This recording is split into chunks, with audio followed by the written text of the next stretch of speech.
अस्सलाम वालेकुम, मैं हूं बिलाल अहमद शेख डिफेंस डायरेक्टर के साथ। पिछले चंद दिनों में चीन की एक वीडियो जो है वो सोशल मीडिया पर बड़ी वायरल हो चुकी है, जिसमें चीन के स्ट्रेचिक बमर H-6K को ज़मीन पर एक बहुत बड़े मिसाइल को फायर करते हुए दिखाया गया है। ये बलिस्टिक मिसाइल फायर है जो कि यकीनन अमेरिका के लिए कोई एक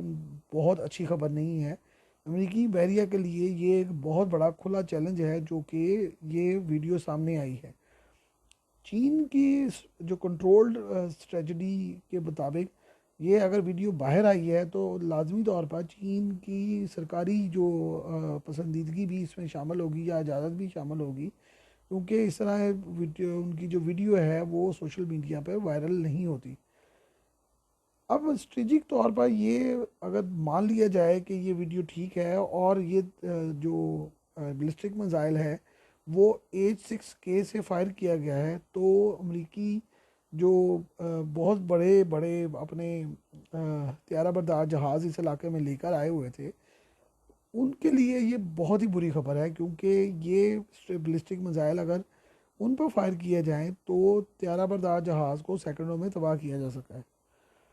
अभी इस मिसाइल की साख और रेंज का अंदाज़ा तो नहीं लगाया जा सकता, लेकिन ये ख्याल किया जा रहा है कि ये यकीनन ये त्यारा बरदार जहाज़ों के लिए एक खुला चैलेंज है, और ये क्लिप इस वक्त बहुत वायरल हो चुका है। कहा जा रहा है कि चीन ने YJ-21 दूरमार मिसाइलों को टेस्ट किया है, जो कि KD-21 की नेवल साख्त है।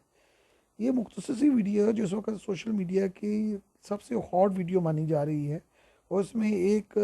H-6K जो त्यारा है उसका स्टाफ जो है वो बड़ी तेज़ी से सारे इंतजाम कर रहा है, और इस मिसाइल को फायर करने का जो सारा सिस्टम है वो दिखाया गया है। ये भी एक बड़ी मज़ेदार हकीकत है कि उसको टारगेट पर पहुंचते हुए नहीं दिखाया गया, और ना ही दीगर कुछ चीज़ उससे वाजे की गई है। बहरहाल चीन पिछले कई माह से ताइवान के इर्द गिर्द ऐसी मशक़ें कर रहा है जो यकीनन ताइवान और अमेरिका के लिए